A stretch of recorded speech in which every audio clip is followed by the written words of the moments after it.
कहते हैं, इतिहास सिर्फ तारीखों और नामों का खेल नहीं होता।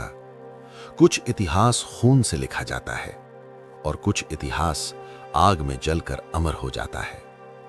ये कहानी उस समय की है जब दिल्ली की गद्दी पर बैठा शासक अपने नाम से ज्यादा अपने डर के लिए जाना जाता था। दिल्ली का सुल्तान था अलाउद्दीन शाह। उसका खौफ इतना गहरा था कि लोग बच्चे का नाम लेते समय भी चारों ओर देख लिया करते थे।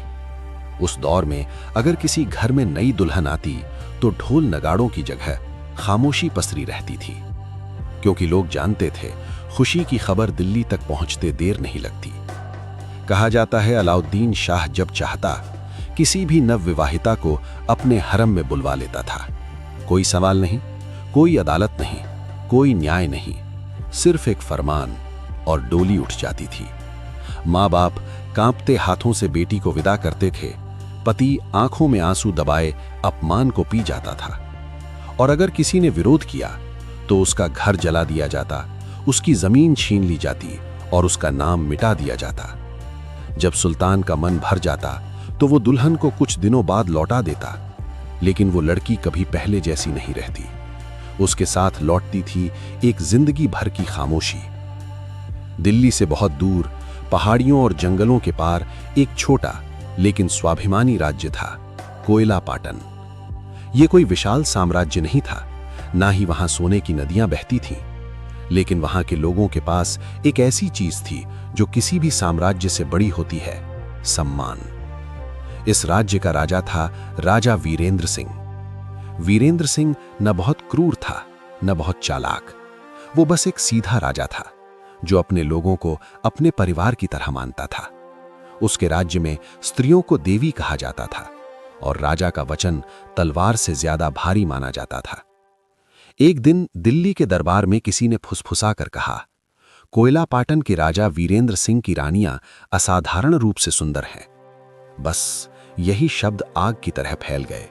खूबसूरती, और वो भी ऐसी जिसके साथ स्वाभिमान जुड़ा हो। ये बात सुल्तान अलाउद्दीन शाह को चुभ गई।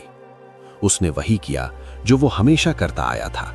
एक शाही फरमान लिखवाया गया। फरमान में न कोई विनती थी, न कोई सम्मान, सिर्फ आदेश था।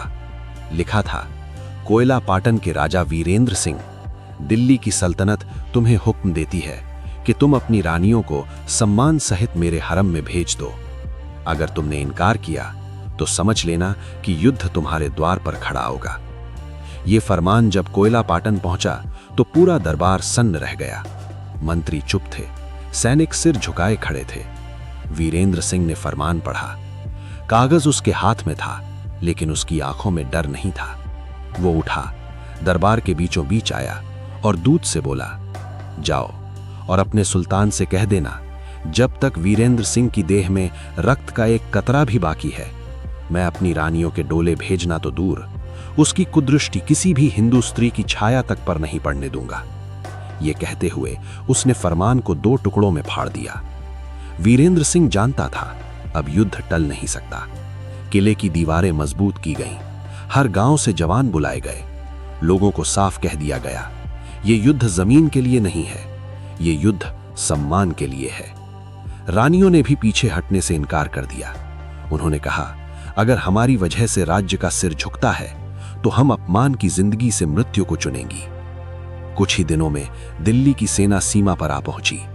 धरती कांप रही थी, हवा में धूल थी और आसमान पर मौत मंडरा रही थी।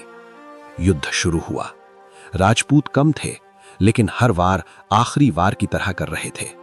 दिन रात में बदले, रक्त बहा और चीखें गूंजती रहीं। राजा वीरेंद्र सिंह स्वयं रणभूमि में उतरा, घायल हुआ, लहूलुहान हुआ, लेकिन पीछे नहीं हटा। एक रात जब हालात समझ आ गए, वीरेंद्र सिंह ने रानियों को बुलाया। उसने कहा, आज निर्णय की रात है। रानियों ने एक दूसरे की ओर देखा। आंसू थे, लेकिन भय नहीं। उन्होंने कहा, राजा, हमने जन्म सम्मान के साथ लिया है और मृत्यु भी सम्मान के साथ ही स्वीकार करेंगे। और उस रात जो हुआ वो इतिहास नहीं, बल्कि आत्मसम्मान की घोषणा थी।